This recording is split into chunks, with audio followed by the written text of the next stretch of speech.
수련회 첫째 날 함께 나눌 말씀은 빌립보서 1장 1절에서 26절까지입니다. 봉독하겠습니다. 그리스도 예수의 종 바울과 디모데는 그리스도 예수 안에서 빌립보에 사는 모든 성도와 또한 감독들과 집사들에게 편지하노니 하나님 우리 아버지와 주 예수 그리스도로부터 은혜와 평강이 너희에게 있을지어다. 내가 너희를 생각할 때마다 나의 하나님께 감사하며 간구할 때마다 너희 무리를 위하여 기쁨으로 항상 간구함은 너희가 첫날부터 이제까지 복음을 위한 일에 참여하고 있기 때문이라. 너희 안에서 착한 일을 시작하신 이가 그리스도 예수의 날까지 이루실 줄을 우리는 확신하노라. 내가 너희 무리를 위하여 이와 같이 생각하는 것이 마땅하니 이는 너희가 내 마음에 있음이며 나의 매임과 복음을 변명함과 확정함에 너희가 다 나와 함께 은혜에 참여하는 자가 됨이라. 내가 예수 그리스도의 심장으로 너희 무리를 얼마나 사모하는지 하나님이 내 증인이시니라. 내가 기도하노라. 너희 사랑을 지식과 모든 총명으로 점점 더 풍성하게 하사 너희로 지극히 선한 것을 분별하며 또 진실하여 허물없이 그리스도의 날까지 이루고 예수 그리스도로 말미암아 의의 열매가 가득하여 하나님의 영광과 찬송이 되기를 원하노라. 형제들아, 내가 당한 일이 도리어 복음 전파의 진전이 된 줄을 너희가 알기를 원하노라. 이러므로 나의 매임이 그리스도 안에서 모든 시위대함과 그 밖의 모든 사람에게 나타났으니 형제 중 다수가 나의 매임으로 말미암아 주 안에서 신뢰함으로 겁없이 하나님의 말씀을 더욱 담대히 전하게 되었느니라. 어떤 이들은 투기와 분쟁으로 어떤 이들은 착한 뜻으로 그리스도를 전파하나니 이들은 내가 복음을 변증하기 위하여 세우심을 받은 줄 알고 사랑으로 하나 그들은 나의 매임에 괴로움을 더하게 할 줄로 생각하여 순수하지 못하게 다툼으로 그리스도를 전파하느니라. 그러면 무엇이냐? 거칠애로 하나 참으로 하나 무슨 방도로 하든지 전파되는 것은 그리스도니 이로써 나는 기뻐하고 또한 기뻐하리라. 이것이 너희의 간구와 예수 그리스도의 성령의 도우심으로 나를 구원에 이르게 할 줄 아는 고로 나의 간절한 기대와 소망을 따라 아무 일에든지 부끄러워하지 아니하고 지금도 전과 같이 온전히 담대하여 살든지 죽든지 내 몸에서 그리스도가 존귀하게 되게 하려 하나니 이는 내게 사는 것이 그리스도니 죽는 것도 유익함이라. 그러나 만일 육신으로 사는 이것이 내 일의 열매일진데 무엇을 택해야 하는지 나는 알지 못하노라. 내가 그 둘 사이에 끼었으니 차라리 세상을 떠나서 그리스도와 함께 있는 것이 훨씬 더 좋은 일이라. 그렇게 하고 싶으나 내가 육신으로 있는 것이 너희를 위하여 더 유익하니라. 내가 살 것과 너희 믿음의 진보와 기쁨을 위하여 너희 무리와 함께 거할 이것을 확실히 아노니 내가 다시 너희와 같이 있으므로 그리스도 예수 안에서 너희 자랑이 나로 말미암아 풍성하게 하려 함이라. 예, 여러분 정말 잘 오셨습니다. 결국 우리에게 남게 되는 것은 하나님을 아는 지식, 또 하나님과의 친밀함 인 것 같아요. 그런 자리 사모하셔서 오늘 이 자리에 오신 여러분들을 정말로 환영합니다. 그래서 옆에 있는 분들에게 다 뻔히 다 아는 사람들이지만 그래도 잘 오셨습니다. 참 잘 오셨습니다. 한번 서로 인사했으면 좋겠습니다. 참 잘 오셨습니다. 예. 오늘 날씨가 정말 올해 들어서 제일 푸근하고 따뜻했던 것 같아요. 그래서 저는 그것이 징조라고 해석했습니다. 하나님께서 정말 우리 교회를 사랑하시는구나. 정말 우리 이렇게 처음부터 이렇게 따뜻하게 또 시작하게 하시는 게 너무너무 감사합니다. 우리 오늘 나오셔서 이제 말씀 전해주실 고창진 목사님께서는 오늘 날씨만큼이나 따뜻하고 또 푸근한 이런 분이십니다. 제가 경험한 바로는 제주 IBF를 개척하셨거든요. 그래서 이제 원래 개척자들이 그렇듯이 강성이고 이런 느낌들을 제가 상상해서 처음 뵙기 전에 그리고 제주도 내려갔었는데 목사님 너무 인격적이시고 정말 착하신 거예요. 그래서 굉장히 깊은 감명을 받았습니다. 그래서 저희 교회도 꼭 한번 모시고 싶었는데 오늘 와주셔서 너무너무 감사합니다. 원래는 이제 시냇가에 심은 교회라는 교회를 개척하셨고 그런데 이제 그 이웃 교회에 또 이제 재광교회라는 교회가 있었는데 그것이 이제 병합이 돼서 지금 신광교회 담임으로 계십니다. 나오셔서 이제 말씀 전해주실 때 큰 박수로 환영해 주시면 감사하겠습니다. 네, 감사합니다. 정말 제일 멀리 오신 감사드리겠습니다.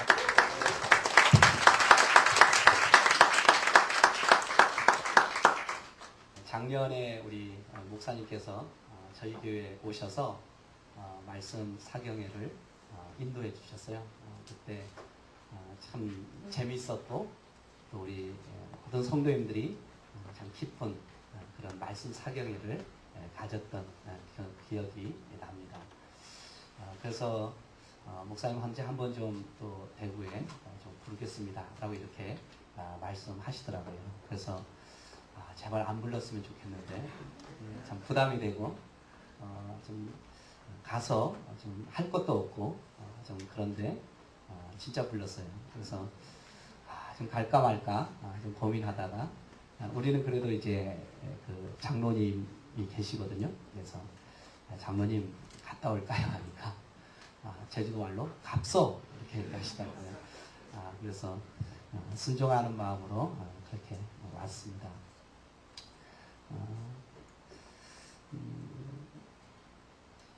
그래서 오늘 가이드북을 제가 제일 먼저 이렇게 가졌는데 시간이 저녁 집회 시간이 3시간이더라고요. 그래서 야, 이 3시간 어떻게 해야 되냐. 아까 금방 또 누가 와서 본문을 물어보면서 내가 얼마나 해야 되냐 이렇게 하니까 알아서 하십시오, 많이 하십시오 하는데 제가 할 때 많이 하고 싶은 생각은 전혀 없습니다. 그래서 좀 하다가 끝날 시간 되면 알아서 그렇게 끝나도록 그렇게 좀 하겠습니다.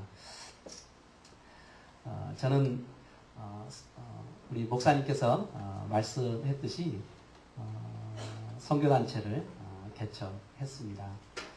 대구 지역도 참 복음의 참 복음이 씨앗이 뿌려지기가 참 쉽지 않는 그런 토양을 갖고 있는 지역으로 알고 있는데 제주도도 마찬가지입니다. 참 복음의 씨앗이 뿌려져서 좀 자라기가 참 척박한 땅, 그 땅이 바로 제주도입니다.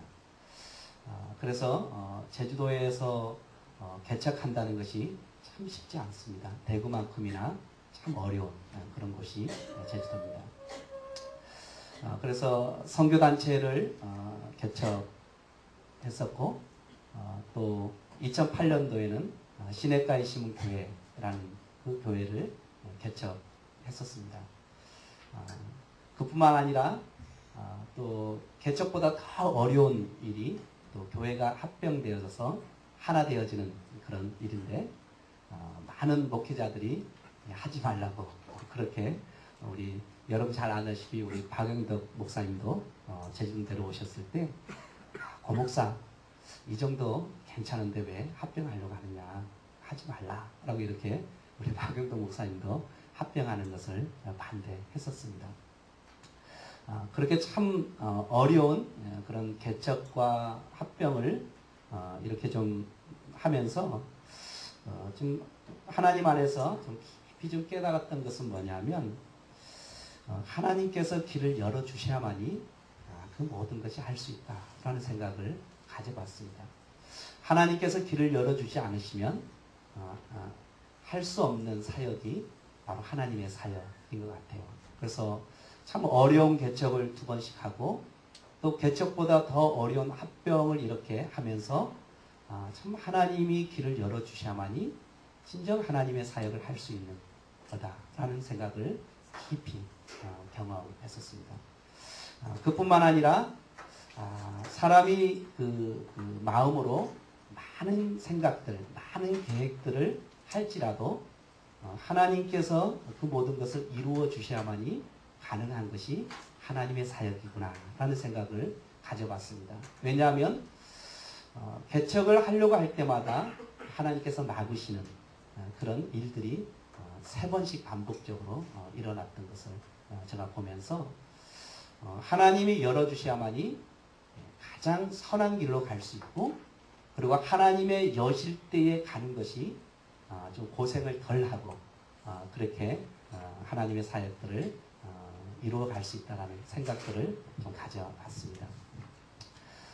이 얘기를 하는 이유는 뭐냐면 사도 바울이 2차 전도에 사실은 마게도냐 지역에 가고 싶은 마음이 없었습니다. 여러분 다 아시다시피 아시아 지역으로 그는 가기를 원했었죠. 그런데 하나님께서 막으셨어요. 하나님께서 막으시고 그리고 하나님께서 여시는 것은 바로 어디입니까? 마게도냐 지역이죠. 마게도냐 사람이 그 환상 가운데 나타나서 우리를 도와달라라는 그런 그 도움의 손길, 이 도움의 손길이 하나님께서 그곳으로 가라고 말씀하신 것임을 그는 믿고 그는 마게도냐 지역으로 갔죠. 그래서 그곳에 그 하나님의 말씀에 순종하여 마게도냐에 있는 첫 성 빌립보에 도착했을 때 하나님께서 한 사람을 준비시키신 것이죠. 누굽니까? 여러분 잘 아시다시피 누디아를 준비시키셨죠. 주님께서 그의 마음을 열어서 누구의 말을 따르도록 바울의 말을 따라가도록 그의 마음을 준비시키셨던 것을 보게 됩니다. 그리고 감옥에 갇히게 되어졌고 이 감옥에 갇혔을 때 감옥을 지켰던 간수와 그 가족들이 회심하는 놀라운 역사가 일어납니다. 그들이 회심할 수 있었던 이유는 누구의 역사입니까? 성령의 역사죠. 성령의 역사가 아니면 그들이 회심할 수 없는 것입니다. 성령의 역사가 아니면 그들이 주님을 주라 고백할 수 없는 상황 가운데 있었던 자들이 바로 그런 간수들이었습니다. 그런데 하나님께서 그들의 마음을 여시고 성령께서 역사하셔서 그들이 예수 그리스도를 믿게 하고 회심하는 놀라운 역사가 일어나는 것을 보게 됩니다. 하나님께서 여실 때 하나님의 여시는 길에는 반드시 하나님의 준비하심이 있는 것을 저는 압니다. 바로 누디아와 그리고 전혀 복음과 상관없었던 그들을 복음 안으로 하나님께서 부르시고 그들을 통해서 하나님의 교회가 세워지는 것을 우리는 빌립보 교회를 통해서 보게 되는 것이죠. 그렇죠? 그런 점에서 저도 개척을 할 때 참 할 수 있을 것 같고 가능할 것 같다라고 생각하지만 하나님께서는 길을 여시지 않았습니다. 그런데 네 번째 기회에 가장 어려운 시기에 그리고 가장 절망적인 시기에 하나님께서는 개척의 문을 열어주셨고 그 개척의 길을 열어주실 때는 하나님께서 준비하신 재정들과 하나님께서 준비하신 사람들이 있었고 그들로 인해서 가장 선하고 가장 빠른 길로 하나님이 개척의 길을 열어주셨던 것을 보게 됩니다. 그런 점에서 이 기쁨의 교회도 저는 그렇다고 생각합니다. 하나님께서 계획하셨고 하나님께서 기뻐하셨고 또 이 일을 통해서 하나님의 교회가 세워지고 이 교회를 통해서 이 지역 가운데 하나님의 그 나라를 이루어가고 민족과 세계 가운데 하나님 나라를 이루어가는 교회로 하나님께서는 기쁨의 교회를 세웠다고 저는 확신합니다. 교회가 세워질 때 보면 우리가 바울이 아시아에 가고 싶었지만 하나님께서 막으실 때 그리고 다른 길을 여실 때 그 길이 하나님의 뜻이라고 받아들이는 충성된 리더십, 충성된 지도자들과 그리고 회심을 경험한 진정으로 하나님께 돌아온 그 회심자들에 의해서 하나님의 교회가 세워지는 것이죠. 그런 점에서 교회는 공동체는 하나님의 나라는 하나님의 말씀에 충성된 자들이 있어야 됩니다. 하나님의 말씀에 충성된 자들과 함께 진정으로 회심을 경험한 자들이 세워가는 것. 그것이 바로 이 땅에 있는 교회인 것이죠. 그렇죠? 그런 점에서 여러분의 교회는 저는 말씀에 충성된 자들이 저는 모였다고 생각합니다. 그리고 진정 하나님의 회심을 경험한 여러분들이 함께하여 세워져 가는 교회가 바로 기쁨의 교회라는 것을 저는 확신합니다. 그렇게 확신하지 않습니까? 네, 저는 확신합니다. 왜냐하면 하나님께서 하셨기 때문이죠. 그렇죠? 우리가 한 것이 아니라 하나님이 하셨기 때문에 저는 여러분의 교회는 진정 충성된 말씀에 충성된 자와 그리고 진정한 회심을 경험한 자들이 모여서 이루어져가는 교회, 그 교회가 진정 기쁨의 교회라고 저는 확신합니다. 여러분, 이렇게 하나님께서 세워가시지만 하나님께서 말씀에 충성된 자와 회심을 경험한 자들에 의해서 교회가 세워져 가지만 교회는 늘 뭐가 있어요? 문제가 있어요. 참 이상하죠, 그렇죠? 말씀에 충성되고 진정한 회심을 경험한 자들이 모여서 하나님께 세워가는 교회라면 문제가 없어야 되잖아요. 그런데 교회는 늘 문제를 가지고 있어요. 빌립보 교회도 문제를 가지고 있어요. 사도 바울이 세운 모든 교회들은 다 뭐를 가지고 있어요? 문제를 가지고 있어요. 이 땅에 있는 모든 교회는 다 무엇을 가지고 있어요? 문제를 가지고 있습니다. 문제가 없다면 그건 천국이었죠. 여러분, 문제가 없는 교회 가고 싶기를 원한다면 빨리 하나님께로 가십시오.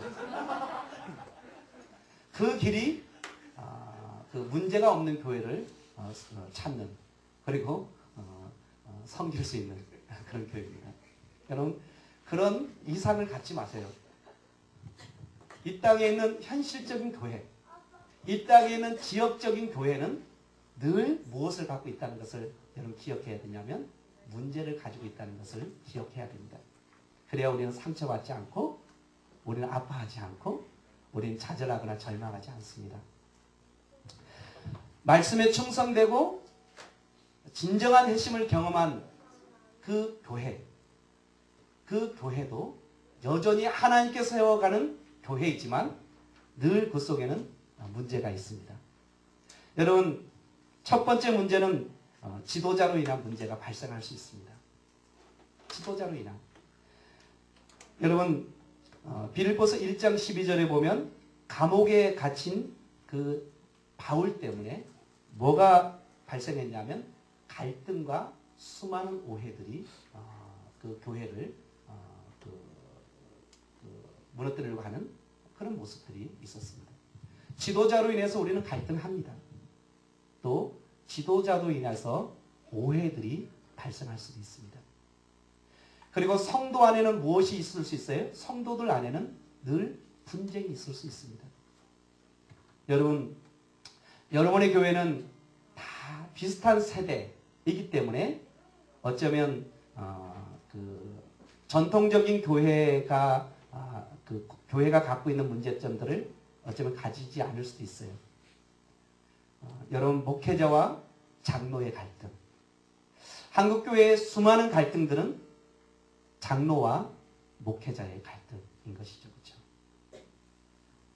권력 싸움이죠. 주도권 싸움. 끊임없이 주도권을 누가 가질 것인가? 목회자가 가질 것인가?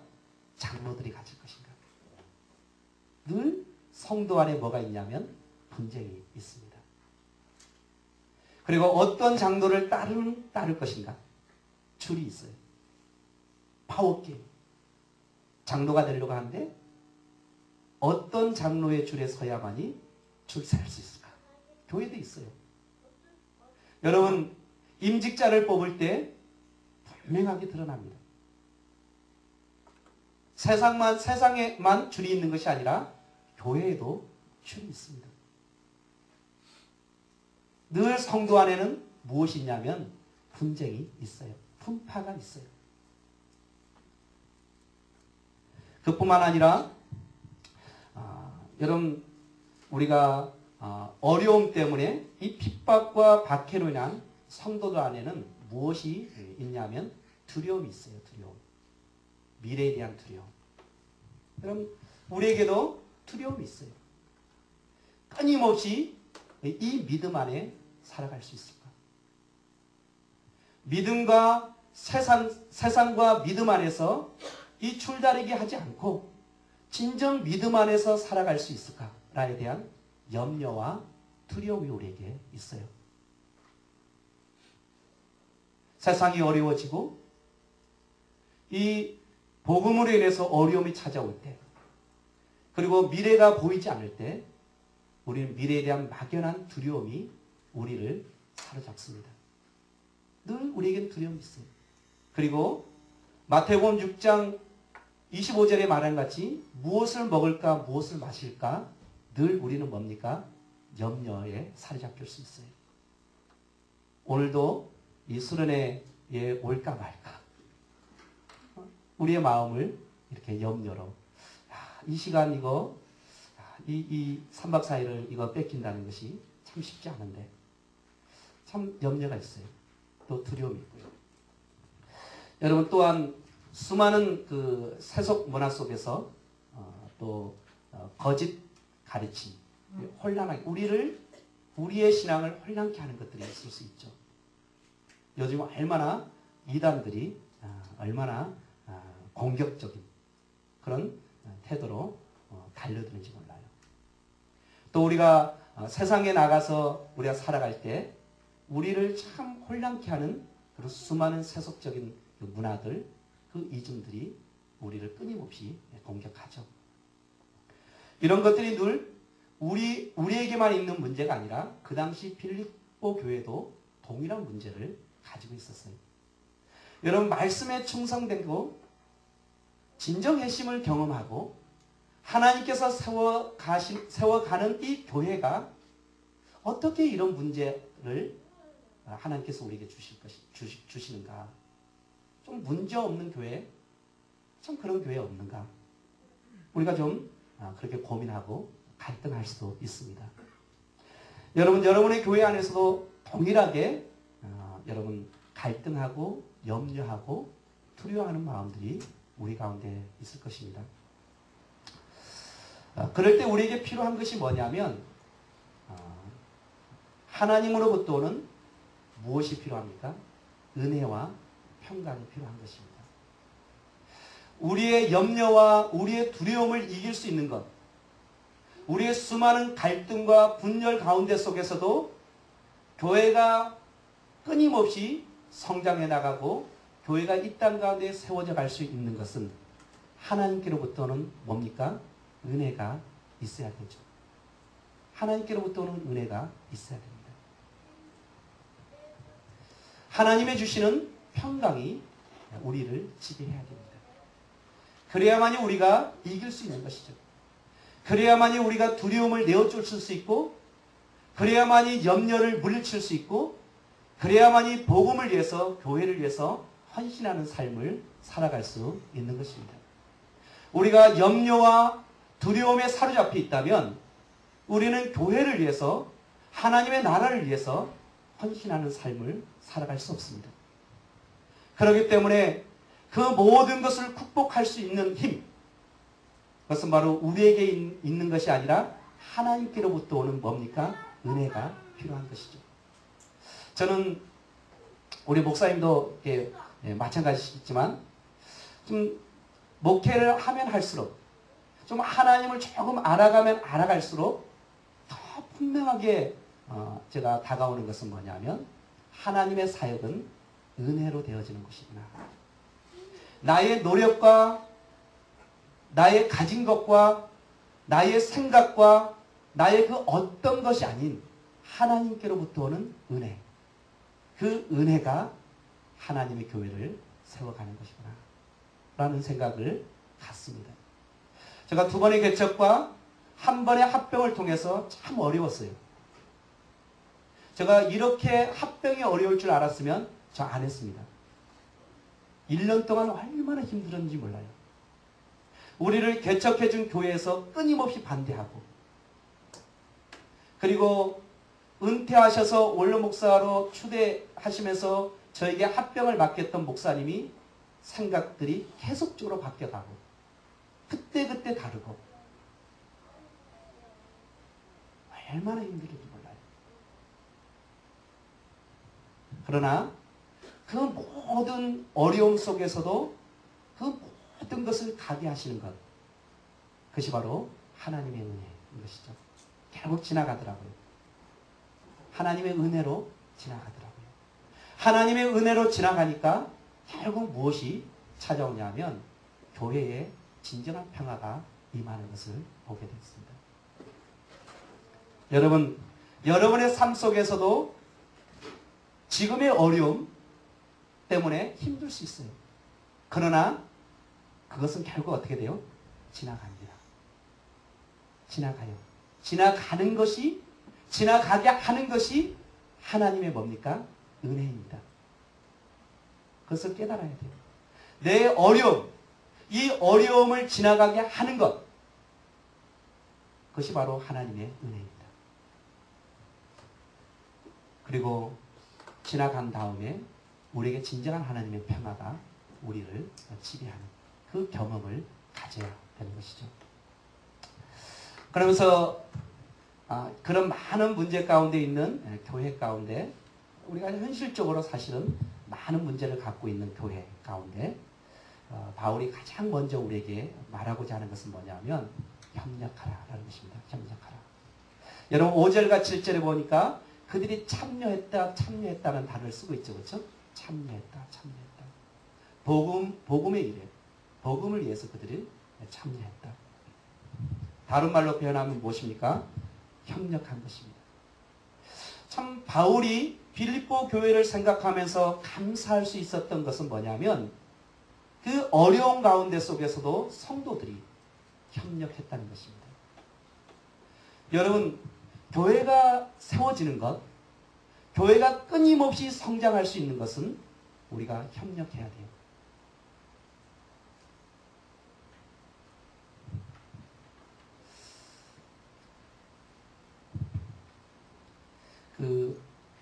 여러분, 아담을 하나님께서 창조하셨어요. 그렇죠? 아담을 창조하시고 에덴 동산으로 이끄셔서 그 에덴 동산을 잘 관리하라고 하나님께서 말씀하셨어요. 다시 말하면 하나님의 나라를 잘 경영하라. 하나님의 교회를 잘 경영하라. 라고 하나님께서 말씀하시면서 하나님의 교회, 하나님의 나라를 경영해 나가는 데 있어서 참 필요한 것이 무엇인가? 무엇이었습니까? 돕는 배필이었죠. 그렇죠? 돕는 자. 여러분, 하나님의 나라를 경영해 나가는 데 있어서 진짜 중요한 것은 뭐냐면 돕는 자입니다. 저는 우리 아내가 없다면, 우리의 아내의 도움이 없다면 저는 아마 하나님의 사역하기, 교회 사역을 저는 할 수 없다고 생각해요. 그만큼 중요한 자리에 우리 아내가 있는 것이죠. 돕는 자로서. 아까 우리 목사님과 사모님 공항에서 이곳에 오면서 저는 세 자녀입니다. 저도 세 자녀인데 큰 딸이 고2, 두 번째가 아들인데 고1 됩니다. 그 다음 막내가 딸인데 중학교 1학년. 우리 목사님보다 좀 앞섰죠. 그렇죠? 예. 참 저럴 때 있었나 싶을 정도로 이제는 애들이 많이 자랐어요. 자랐는데 세 명 다 태어날 때, 출산할 때 한 번도 지켜준 적 없어요. 첫째가 태어날 때는 전국 수련회, 강원대학에서 전국 수련회 할 때 태어났어요. 둘째가 태어날 때는 남도 수련회라고 울산대학에서 강주와 부산과 영남 동부지방에 모여서 수련회 할 때 둘째가 태어났어요. 그래서 셋째만큼은 내가 지키겠다. 셋째는 우리가 계획한 것이 아니라 하나님이 주신 자녀였거든요. 하나님이 주신 자녀이기 때문에 내가 셋째가 태어날 때는 내가 지키겠다. 라고 생각했어요. 진짜 지키고 싶은 마음이 있었어요. 그래서 그때는 이제 신학을 할 때였는데, 강주에서 제주에 왔다 갔다 하면서 신학을 할 때였는데, 출산이 좀 남았어요. 그래서 좀 마음 놓고 공부하기 위해서 강주로 올라갔어요. 월요일날. 근데 수요일이나 목요일쯤에 전화가 왔어요. 왜냐하면 여러분 화장실 들어가는데 이제 물이 이렇게 하면 이제 미끄러지잖아요.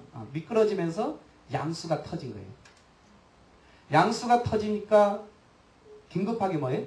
산부인과로 가야겠죠. 그렇죠? 그래서 간다. 양수가 터져서 출산하기 위해서 가고 있다. 그래, 알았다. 그래서 공항으로 가고 있는 도중에 전화가 왔어요. 내려오지 말라. 벌써 출산했다고. 그래서 참 한 번도 참 자녀를 출산하는 것을 지켜보지 못했고 또 자녀 양육에 있어서 아빠의 역할이 특별히 없었어요. 참 이 캠퍼스 사역이라는 것이 참 바쁜 것 같아요. 뭐 정신없이 이렇게 좀 자녀들이 어떻게 자랐는지 또 이 자녀들을 양육해 나갈 때 우리 아내가 얼만큼 고생했는지를 잘 보지 못했어요. 그런데 틀림없이 저는 생각할 때 참 고생했던 것 같아요.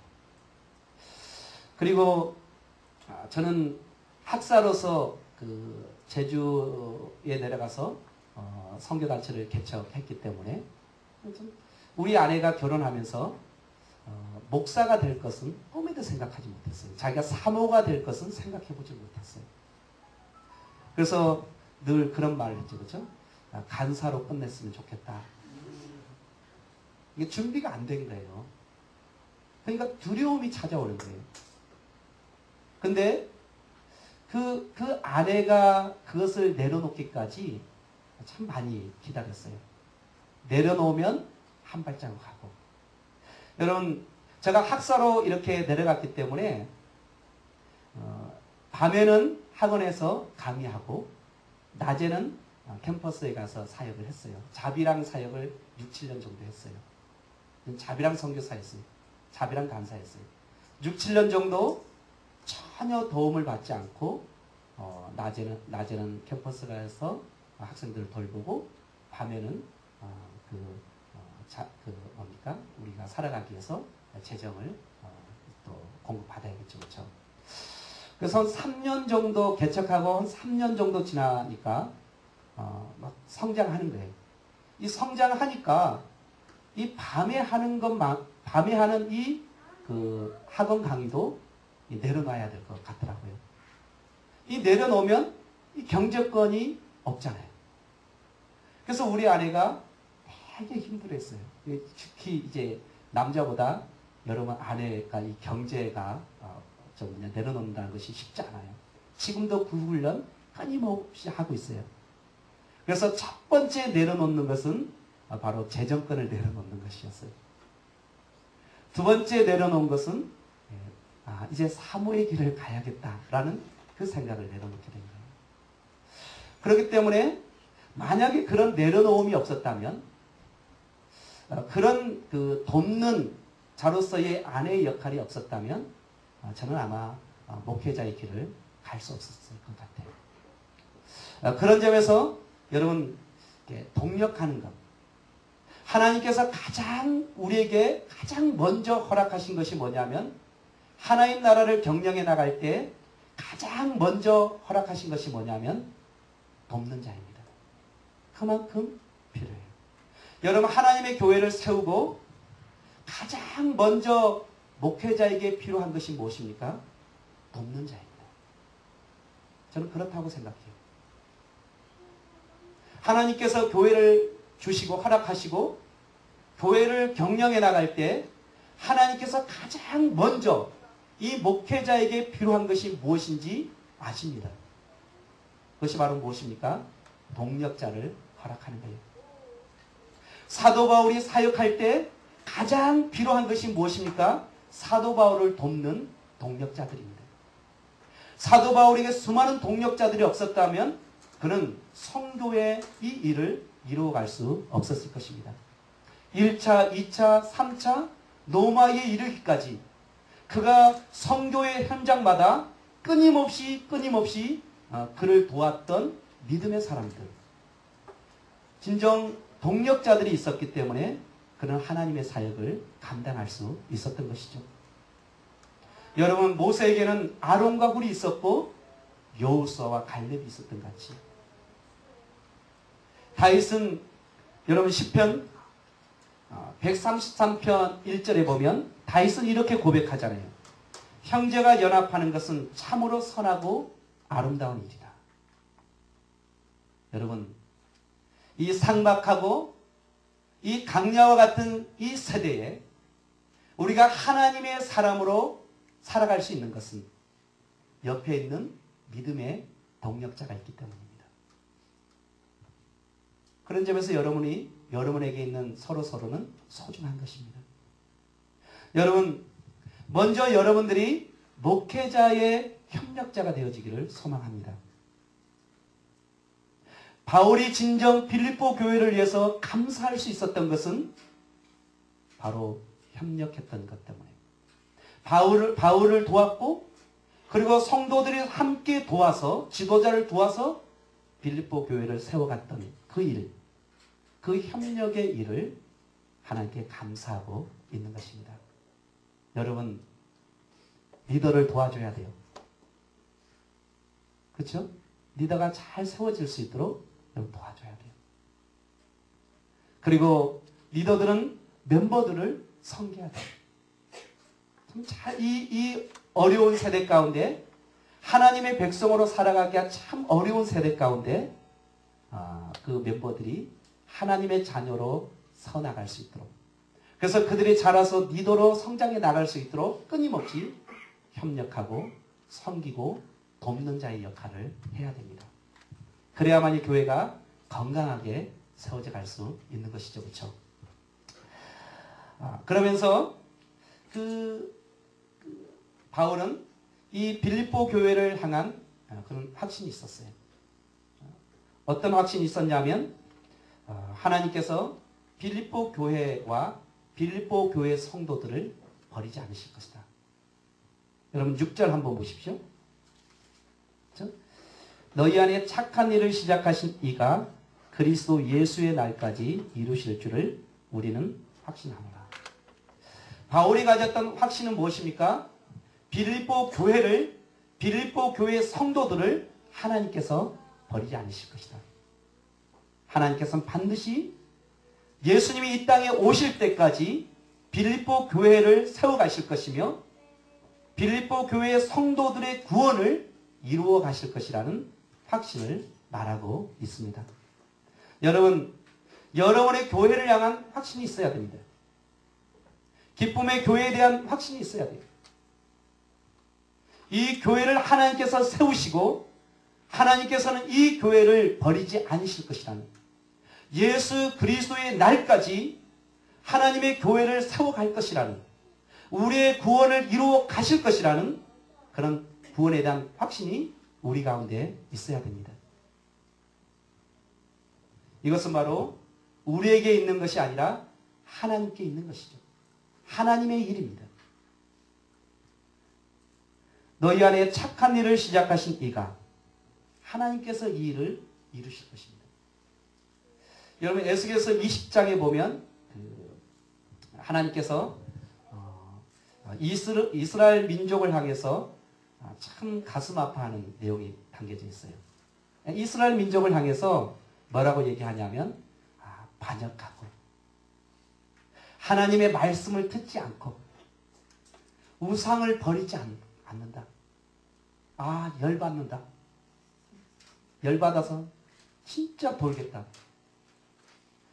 내가 선택한 이 백성들이 끊임없이 나를 대적하고 반역하고 하나님의 말씀을 듣지 않고 우상 숭배에서 떠나지 않는, 끊임없이 하나님께 반역하는 이 백성들을 향해서 하나님의 관심 마음은 열받습니다. 좀 열받습니다. 어떻게 할 수는 없고, 그렇죠? 여러분, 부모로서 가장 힘든 것은 뭐예요? 자녀들이 말 안 들 때 확 들여박을 수도 없고 버릴 수도 없잖아요. 내 자식인데. 이 심정이에요, 이 심정. 딱 잃어보니까 이놈, 진짜 죽일 놈. 내 자식 맞아? 내 몸으로 낳은 자식 맞아?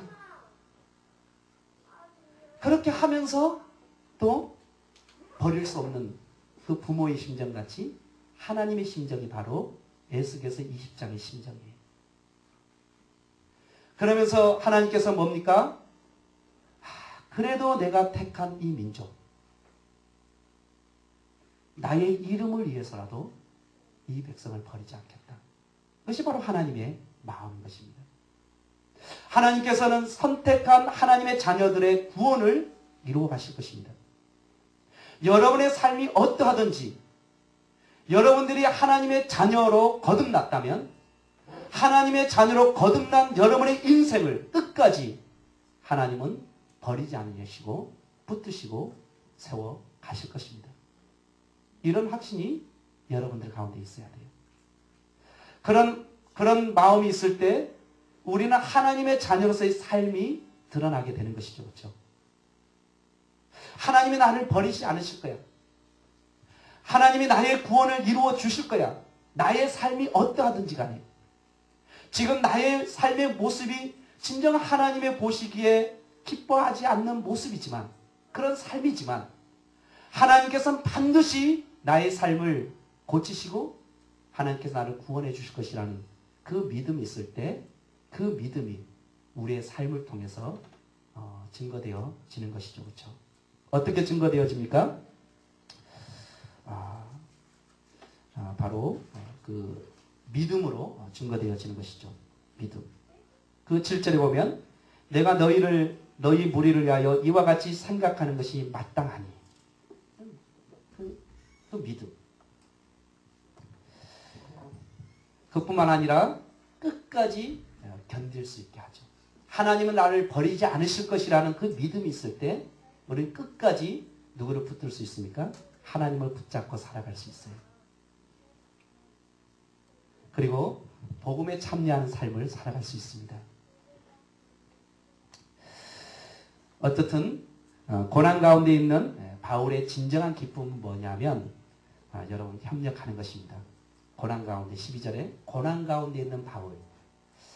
고난 가운데 있지만 진정 바울이 기뻐할 수 있었던 것은 그들이 정말 협력하는 것과 그들이 구원의 확신을 갖고 그들이 나가는 것. 이 모습을 보면서 바울은 진정 기뻐하고 있습니다. 여러분, 여러분의 기쁨이 무엇입니까? 여러분의 기쁨도 진정 그 구원으로 인하여 또 협력함으로 교회가 세워짐을 인하여 하나님의 나라가 이루어짐을 인하여 여러분의 삶 가운데 기쁨이 충만하기를 간절히 소망합니다.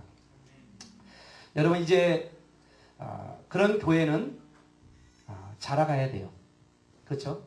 9절과 11절에 보면 자라가야 됩니다. 여러분 우리 안에 그 심겨진 하나님의 성품이 있어요. 그렇죠? 하나님의 자녀에게는 하나님의 성품이 있어요. 하나님이 심기신 하나님의 성품이 있어요. 우리가 좀 이 하나님께서 심으신 이 성품이 자라가야 돼요.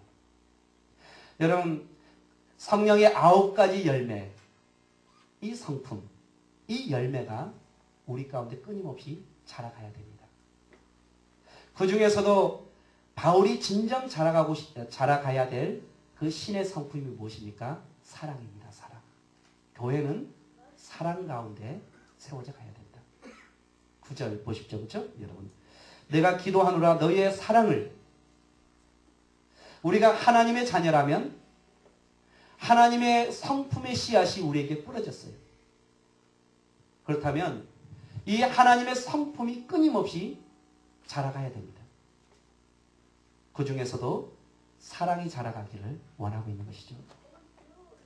여러분 해심한 누디아의 사랑, 해심한 누디아의 사랑은 참으로 자기의 집을 오픈했어요. 바울에게 자기의 집을 오픈했고, 그리고 바울이 필요한 것을 바울이 쓸 것을 도와줬죠. 그렇죠? 여러분 회심한 성도 안에 여러분 진정 하나님의 사랑이 성품이 씨앗이 뿌려져서 여러분의 사랑이 성품이 자라가고 있는지를 좀 봐야 됩니다. 여러분 우리 안에 이 성품이 자라가기 위해서 우리가 기억해야 될 것은 뭐냐면 영적인 지식과라고 얘기하고 있죠. 그렇죠? 지식이 있어야죠. 특별히 이 지식은 그리스도의 사랑을 알고 에베소서 3장 18절에 바울이 기도했던 같이 그리스도의 사랑입니다. 여러분 그리스도의 사랑이 무엇입니까? 그리스도의 사랑은 요한복음 13장에 의하면 섬김으로 나타나는 것입니다. 제자들의 발을 씻겨주시면서 너희들도 이렇게 하라. 진정 그리스도의 사랑은 섬김으로 나타나야 됩니다. 그뿐만 아니라 로마서 5장 8절에 의하면 십자가의 죽음이죠. 그렇죠? 십자가의 죽음. 우리를 위해서 죽으신, 우리를 위해서 희생하신 그 사랑. 요한복음 21장에 의하면 실패한 베드로에게 찾아가서 그를 사랑으로 다시 그를 세워주고 있는 것을 보게 되죠. 진정 우리의 아픔을 치료하고 우리를 세워줄 수 있는 것은 그 어떤 것이 아닌 하나님의 사랑입니다. 하나님의 사랑으로 우리가 세워져 가는 것이죠. 그렇죠? 리더를 세우고 멤버를 세우고 하나님의 교회를 세워가는 것은 바로 사랑입니다. 이 사랑이 여러분의 가운데 충만해지기를 원하고 있는 것이죠. 여러분 그 찬양 중에 그런 찬양 있죠? 너는 그리스도의 향기라, 너는 그리스도의 편지라. 너를 통해 사랑이, 너를 통해 생명이, 너를 통해 기쁨이 흘러가기를 원한다는 그 찬양 그렇죠?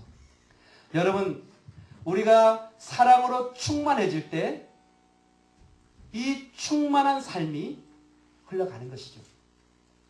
우리가 사랑에 풍성하지 않으면 사랑을 나눌 수가 없습니다. 하나님의 주신 생명의 풍성함이 우리 가운데 없다면 생명을 나눌 수가 없어요. 우리 가운데 하나님의 그 기쁨이 충만하지 않으면 그 기쁨을 나눌 수가 없어요. 그렇기 때문에 우리가 하나님의 사랑으로 충만해져야만이, 하나님의 사랑으로 풍성해져야만이 우리가 나누는 삶을 살아갈 수 있습니다. 흘려보내는 삶을 살아갈 수 있어요. 여러분 기쁨의 교회 안에서 여러분의 좀 사랑이 흘러가기를 소망합니다. 좀 그래서 그 사랑으로 말미암아 상한 영혼들이 치료되어지고 그리고 아픈 영혼들이 치료되어지며 그리고 진정 이 땅 가운데 하나님의 사랑으로 하나님의 교회를 세워가는 은혜가 여러분의 삶 가운데 일어나기를 소망합니다. 참 사랑이 부족한 시대에 살아가고 있어요. 참 사랑을 나눠주기에 참 어려운 시대에 살아가고 있어요. 다 자기 사랑에 우리가 빠져 있어서 자기 중심성, 자기 사랑에 빠져서 다른 사람을 사랑할 줄 몰라요. 그러나 여러분들은 진정 그리스도의 사랑을 알아서 그 사랑의 그 성품이 끊임없이 여러분들 가운데 자라나서 참으로 여러분의 교회가 사랑으로 충만한 그런 교회가 되어지기를 소망합니다. 여러분 우리 교회는 5년간 표어가 뭐냐면 은혜와 사랑이 넘치는 교회입니다. 우리가 2011년도를 우리가 합병을 2011년도에 시작했는데 2월 6일 날 우리 합병했거든요. 그러면서 2015년도까지 5년씩 이렇게 계획 잡아서 5년 동안 어떤 교회를 좀 만들어 갈 것인가 라고 이렇게 고민하면서 성도들에게 라면 한 박스에 그 상품권을 걸고 표를 공모했어요. 라면 한 박스. 그래서 라면 한 박스를 받은 사람이 없었어요. 마음에 드는 그런 표가 없었기 때문에 그래서 고민하다가 좀 합병도 했고 좀 그래서 좀 하나님의 은혜 가운데 교회가 세워져 갔으면 좋겠고 또 교회가 또 그 앞에 있었던 우리 목사님이 그 지병으로 인해서 오랜 세월 목회를 했었기 때문에 또 앞에 있었던 목사님의 그 성품이 되게 좀 차가워요. 차갑고 해서 교회 분위기가 설렁해요. 냉랭하고 설렁해요. 그래서 이것을 좀 극복하기 위해서 좀 사랑이 넘치는 교회가 됐으면 좋겠다. 그래서 은혜와 사랑이 넘치는 교회. 이것이 바로 2015년도까지 우리 교회의 표어예요. 그러니까 늘 은혜와 사랑이 넘치는 교회 됩시다. 여러분 그 UBF 보면은 이렇게 이름을 개명하잖아요, 그렇죠? 천주교같이 몰라요? UBF는 이름을 개명해요. 그래서 내가 사랑이 부족한 것 같으면 이렇게 딱 멤버가 우리 IBF로 말한다면 그 멤버십이 되어질 때 이름을 개명해요. 그래서 이름 내가 사랑이 부족한 것 같아. 그러면은 내 이름을 고사랑, 사랑아 사랑아 이렇게 불러요. 이렇게 절제가 잘 안 되면 절제야 절제예요. 근데 이름대로 돼요. 참 신기해요. 그래서 여러분 이름이 중요해요. 이름. 지금이라도 이름 바꿀 사람 없어요? 이름을 잘 지어야 돼요. 진짜예요. 그래서 사랑아 사랑아 하다 보면 이 사람이 뭐예요? 사랑스러워 돼가요. 늘 이렇게 뭐예요? 내가 사랑이 부족했기 때문에 사랑이라는 이름을 내가 지었잖아요. 그러니까 그 형제 자매들은 늘 사랑 사랑 불러주니까 내가 사랑이 충만해야겠다. 사랑이 자라가야겠다. 이 마음을 늘 가지니까 어느 순간 진짜 뭐예요? 다른 사람을 사랑하게 되어지고 이 사랑을 나눠주는 그런 사람으로 자라가는 것을 보게 돼요. 그래서 여러분 표어가 중요해요. 이름이 중요해요. 그러니까 우리 교회는 늘 은혜와 사랑이 넘치는 교회. 은혜와 사랑이 넘치는 교회. 여러분 바울이 늘 교회를 위해서 기도할 때마다 바울이 가장 먼저 기도하는 것은 뭐예요? 은혜와 사랑이에요. 사실은. 교회가 참 은혜 안에 세워지기를 원하고 교회가 참 사랑이 그리스도의 사랑을 알아서 그리스도의 사랑이 좀 넘치기를 좀 바라고. 그래서 여러분 한번 좀 생각해 보십시오. 여러분의 기쁨. 우리 교회는 늘 기쁨의 교회. 자꾸 불러야 돼. 이 기쁨의 교회. 여러분의 교회는 어떤 교회입니까? 여러분의 교회는 어떤 교회? 예, 기쁨이에요. 우리 교회는 기쁨의 교회야. 우리 교회는 기쁨이 넘치는 교회야. 자꾸 하다 보면 어느 순간 뭐예요? 우리 교회가 어떻게 되어져요? 기쁨이 넘치는 교회가 되어져요. 진짜 참 신기할 정도로 이름대로 부르는 대로 되는 거예요. 여러분 하나님께서 이름을 딱 지어주면 그 이름대로 되는 거잖아요. 아담 하면 사람이잖아요. 돼지가 아니잖아요. 그렇죠? 아담 하면 사람이잖아요. 사람. 그래서 여러분들 기쁨의 교회. 우리 교회는 참 기쁨의 교회. 이런 생각을 늘 가지면서 살아가야 돼요. 그래야만이 우리 교회가 어떻게 돼요? 기쁨이 넘치는 하나님의 주시는 그 생명으로 인해서 기쁨이 넘치는 교회가 되어져요. 그래서 바울은 늘 좀 기도하면서 그렇게 기도한 것이죠. 그냥 사랑이 넘치기를 원한다. 그리스도의 사랑을 알기를 원한다.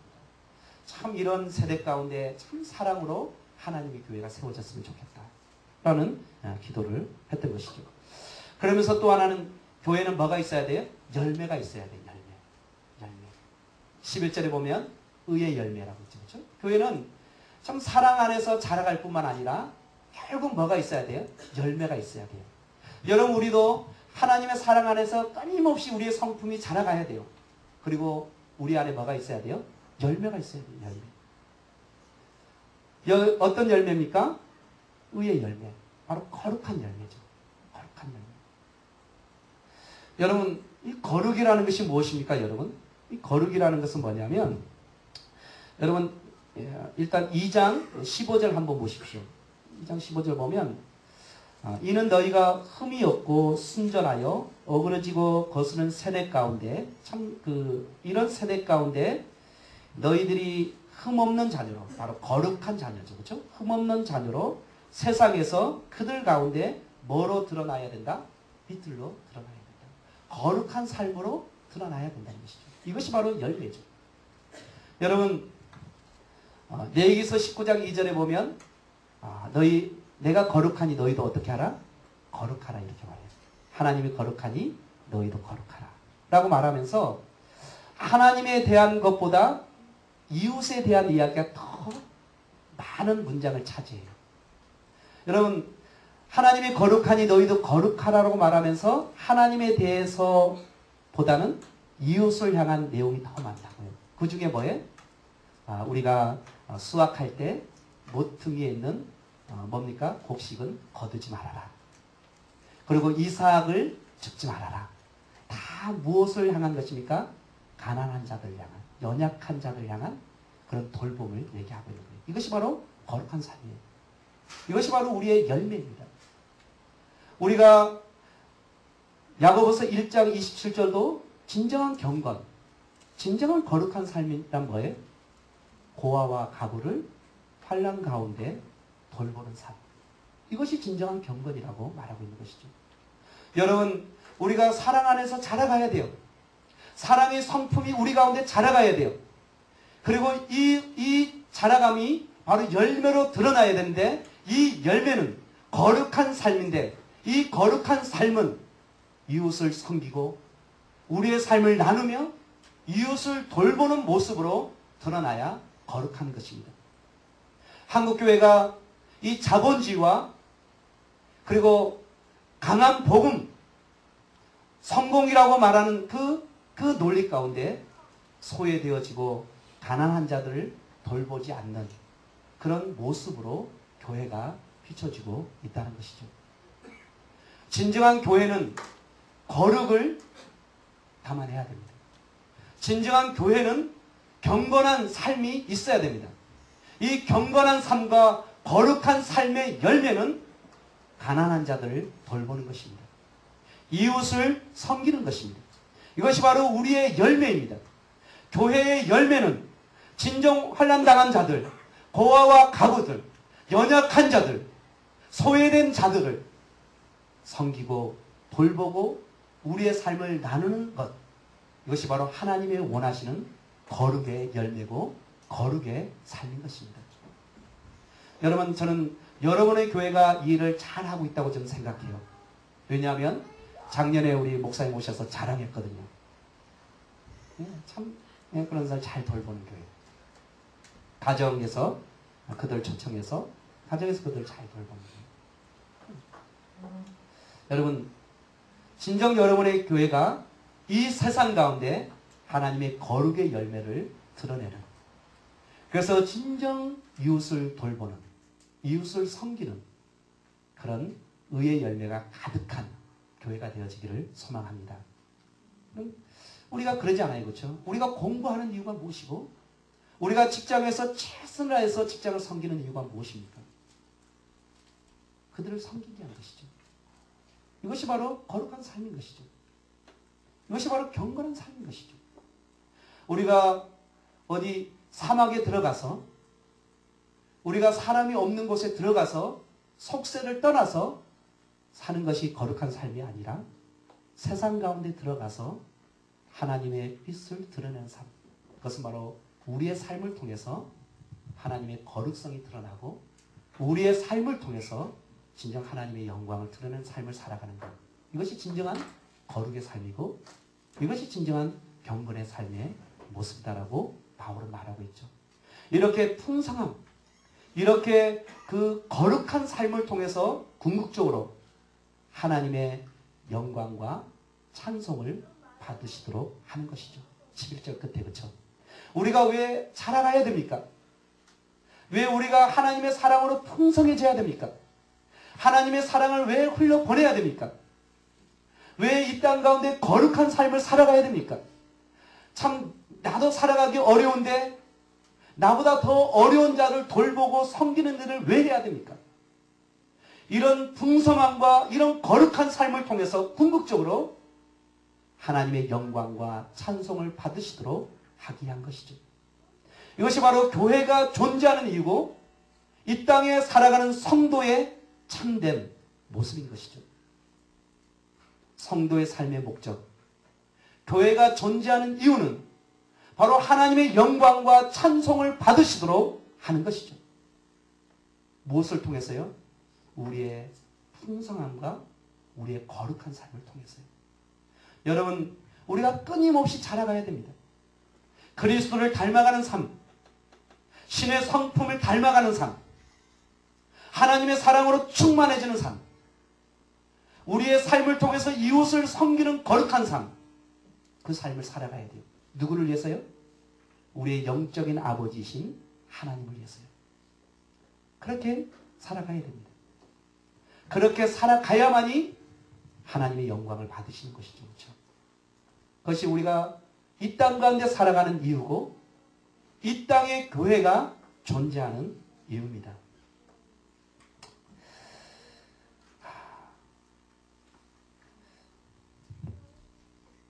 여러분, 참 가끔씩 그럴 때 있죠, 그렇죠? 우리가 좀 하나님 앞에 신실하면 우리에게 좀 고난이 찾아오지 말아야 되잖아요. 안 그래요? 우리가 좀 하나님 앞에 신실하게 살면 하나님의 약속의 말씀을 따라 살아가면 우리 가운데 뭐예요? 고난이 찾아오지 말아야 되잖아요. 여러분, 갈대아 우르를 떠난 아브라함, 그가 하나님의 말씀에 순종하여 가나안 땅에 왔어요. 얼마나 힘들게 그 어려운 가운데 그 모든 것을 내려놓고 하나님의 말씀을 따라 가나안 땅에 도착했어요. 가나안 땅에 도착하면 이제는 모든 것이 형통해야 되잖아요.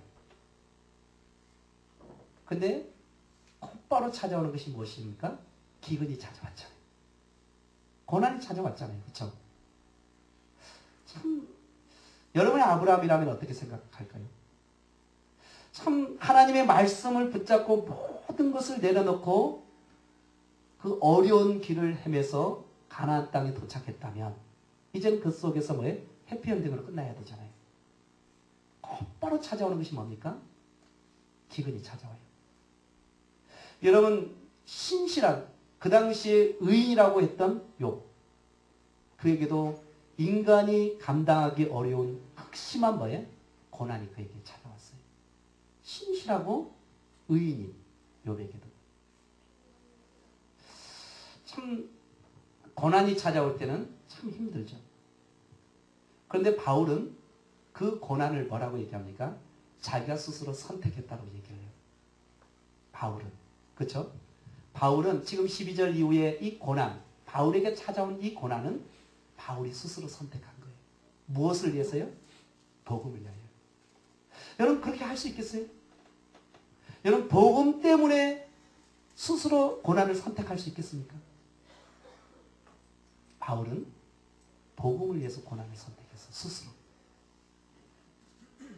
그래서 그는 감옥에 갇히게 되어졌고 그래서 노마로 압송당했고 그 노마에서 복음을 증거하는 삶을 살아갔던 것을 우리는 알게 됩니다. 그렇죠? 고난을 스스로 선택했어요. 우리는 고난을 싫어합니다. 근데 바울은 스스로 고난을 선택했어요. 뭐 때문에요? 복음을 위해서요. 여러분 모든 것을 내려놓을 수 있겠습니까? 복음을 위해서? 쉽지 않죠. 여러분 참 하나님께서 그래도 제 땅 가운데 개척하고 또 교회를 섬길 수 있었던 그 은혜를 주신 이유는 좀 그럴 것 같아요. 제가 울산대를 나왔거든요. 울산대를 나와서 제가 대학교 3학년 때부터 학원 강의를 시작했어요. 제가 전기를 전공했습니다. 전기를 전공했고 대학교 3학년 때 요즘은 뭡니까 포스터 대학인가 무슨 그 대학을 그냥 없어서 직업훈련원이 다 있었어요. 직업훈련원. 그래서 직업훈련원의 그 원장이 저하고 같이 그 직업원을 이끌어 갔었어요. 3학년 때. 그러다가 4학년 딱 됐을 때는 기사 자격증을 가르치는 학원에 4학년 때부터 제가 강의를 했어요. 울산, 포항, 대구, 찍고 부산, 창원, 부산전기학원이라고 아주 이 지역에서 아주 유명한 그런 학원이었어요. 명문 학원입니다. 전기를 전공하고 기사 자격증을 따보신 분 이쪽에는 그 부산전기학원이 아주 유명한 학원이었어요. 부산이 본부였고 울산, 창원, 포항, 대구 같은 체인이었어요. 그래서 제가 대학교 4학년 때부터 강의하러 돌아다녔어요. 제가 강의하는 것은 헤로도를 판독하는 것입니다. 그 회사의 공장에 헤로도를 이렇게 판독하는 것. 두 사람밖에 없었어요. 이것을 강의하는 사람은 두 사람밖에 없었습니다. 그래서 제가 자랑하는 거예요. 저 축가가 잘 나갔어요. 그래서 졸업할 때 함께 하자. 대구에 있던 원장이나 부산에 있던 원장이나 함께 하자. 또 당연히 울산은 안 뺏기려고 하고 제가 울산에 있으면서 이렇게 파견 나가서 강의했기 때문에 저는 좀 순진했던 것 같아요. 뭔 순진했냐면 저는 학생 때 좀 복음을 받아들였고 또 하나님 안에서 훈련되어졌다면 저는 마땅히 복음을 위해서 살아가야 된다는 생각을 가졌어요. 순진했죠. 지금 보면 되게 순진했던 것 같아요. 제가 학사에 미디어 팀 왔을 때 그런 얘기를 동일하게 했었어요. 저는 대학교 때 복음을 받아들였거든요. 예수님을 영접하고. 그리고 훈련을 받았어요. 그러면 당연히 뭡니까? 저는 훈련받은 자로서 그렇게 살아가야 된다는 생각을 가졌어요. 그래서 그 모든 것을 다 내려놓고 졸업과 함께, 그러니까 방학이죠. 방학하면 졸업식 하잖아요. 그렇죠? 방학하면서 그 모든 것을 내려놓고 제 땅으로 갔어요. 뒤도 안 돌아봤어요. 계산도 안 했어요. 지금 생각하니까 아주 멍청한 생각을 했던 것 같아요. 생각도 안 하고 계산도 안 하고 그냥 갔어요. 여러분 내려놓음이라는 책 아주 많은 사람들이 읽었잖아요. 그렇죠? 내려놓음.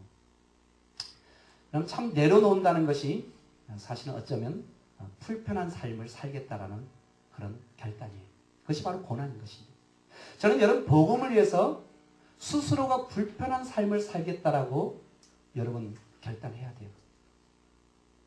우리는 자꾸 성공을 향해서 성공지향적인 삶을 살아가는 상황적 삶을 살아가고자 하는 이 세대 가운데 스스로가 불편한 삶을 살겠다라는 하향적 삶을 선택하는 그 자체가 저는 고난이라고 생각해요. 그래야만이 우리는 복음을 위해서 살아갈 수 있어요. 여러분 이 세상에 동일한 생각을 갖고 나간다면 복음을 위해서 살아갈 수 없어요.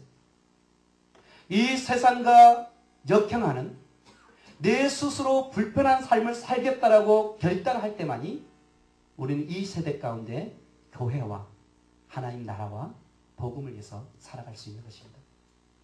바울이 스스로 고난을 선택했던 것은 다른 이유가 아니에요. 뭐 때문입니까? 복음 때문입니다. 복음 때문에 그는 스스로 고난을 선택한 것입니다. 그 선택을 통해서 여러분 그 노마의 시대와 그리고 몇 명의 겁없는 자들이 생겨났고 그래서 복음의 진전이 이루어졌다라고 이렇게 바울은 소개하고 있죠. 한 가지만 얘기하고 좀 마치겠습니다. 오늘. 여러분 한 사람이 주님께 헌신한다는 것이 어떤 의미인지 여러분 복음을 위해서 한 사람이 주님을 위해서 헌신한다는 것. 마태복음 28장 18절과 20절에 보면 가서 제자를 삼으라 라고 얘기했죠. 그렇죠? 모든 민족으로 제자를 삼으라. 여러분 잘 알다시피 윌리엄 캐리 그는 그 현대 선교의 아버지라고 부르죠. 그렇죠? 여러분 잘 알다시피 해안선을 따라서 선교의 문을 연 자입니다. 그는 영국에서 구두를 수선하는 수선공이었죠. 그가 하면서 늘 그 마음속에 생각한 것은 하나님을 위해 위대한 일을 시도하라. 늘 그는 그렇게 하나님께 고백했습니다. 하나님의 일을 위해서 위대한 일을 시도하라.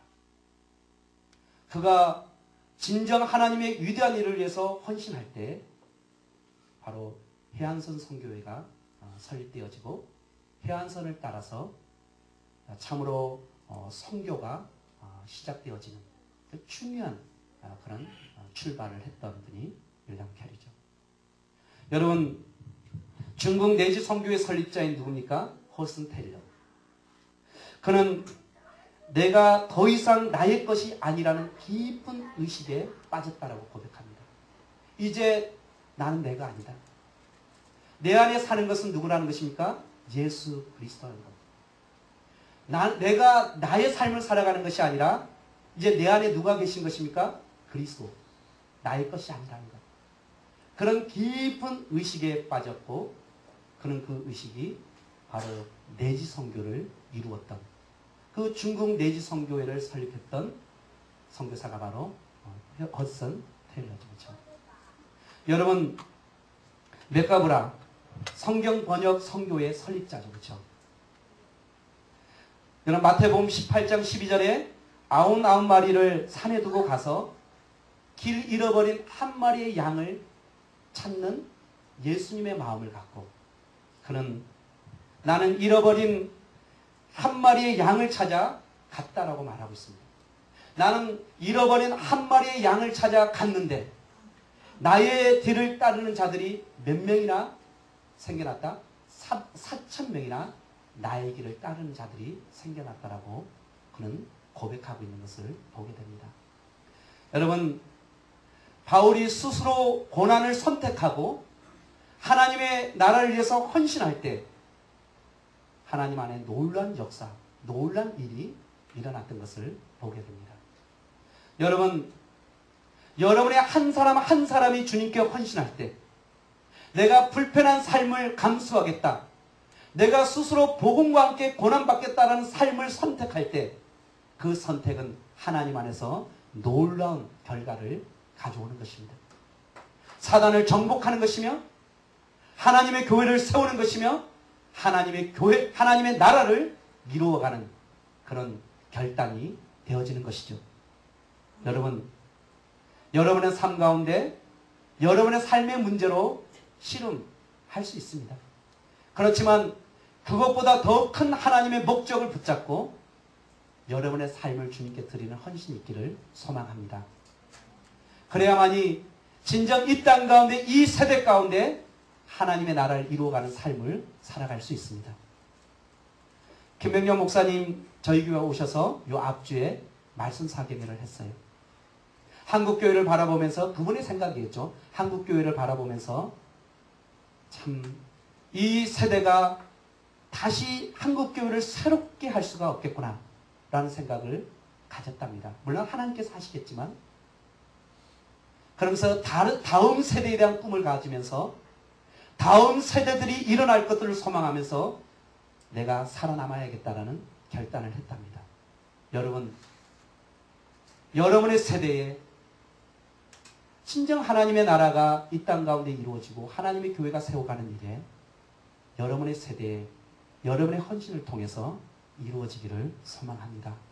여러분, 대구의 기쁨의 교회 김리모 목사님과 함께 시작했는데 여러분 신실한 협력자가 되어지고 여러분들이 진정 믿음 안에 자라가 열매를 통해서 하나님의 영광을 받으시도록 하는 일에 여러분의 삶을 드릴 뿐만 아니라 복음과 함께 고난받는 삶을 스스로 선택함으로 말미암아 이 세대 가운데 하나님의 교회를 세우며 하나님 나라를 이루어가는 우리 대구 기쁨의 교회 모든 우리 형제 자매들이 되어지기를 간절히 축원합니다. 하나님 아버지 참으로 감사합니다. 우리 이 시간 함께 좀 같이 한번 통성으로 기도했으면 좋겠습니다. 하나님, 정말 하나님, 참으로 우리가 하나님의 교회를 위해서 협력하는 자가 되게 하여 주십시오. 하나님, 우리가 하나님의 사랑의 성품이 자라가게 하여 주시고 하나님의 거룩한 열매를 통해서 이 땅 가운데 하나님의 빛을 드러내는 우리의 삶이 되게 하여 주십시오. 이 교회가 되게 하여 주십시오. 우리의 삶이 되게 하여 주십시오라고 이 시간 우리 한번 통성으로 같이 기도했으면 좋겠습니다. 같이 기도하시겠습니다.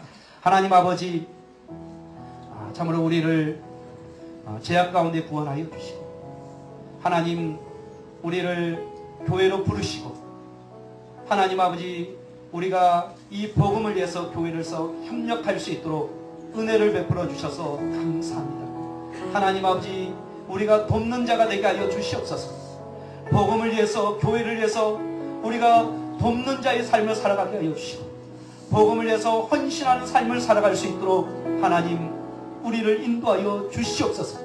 하나님 우리 안에 심겨진 하나님의 성품이 자라가기를 소망합니다. 하나님 우리 안에 사랑이 풍성해지기를 소망합니다. 그리스도의 사랑을 알아 하나님 우리가 진정 그리스도의 사랑 안에 자라가게 하여 주시고 하나님 의의 열매가 가득하여서 이 땅 가운데 하나님의 빛을 드러내는 우리의 삶이 되어줄 수 있도록 하나님 축복하여 주시옵소서. 하나님 아버지, 우리가 복음과 함께 고난받는 삶을 살아가게 하여 주시고, 하나님 우리가 하나님께 헌신함으로 말미암아 우리에게 맡겨진 이 복음, 우리에게 맡겨진 이 교회, 우리에게 맡겨진 이 하나님의 나라를 위해서 우리가 헌신하는 삶을 살아가는 우리의 삶이 되어줄 수 있도록 하나님 축복하여 주시옵소서. 하나님 주님을 찬양합니다. 하나님 아버지,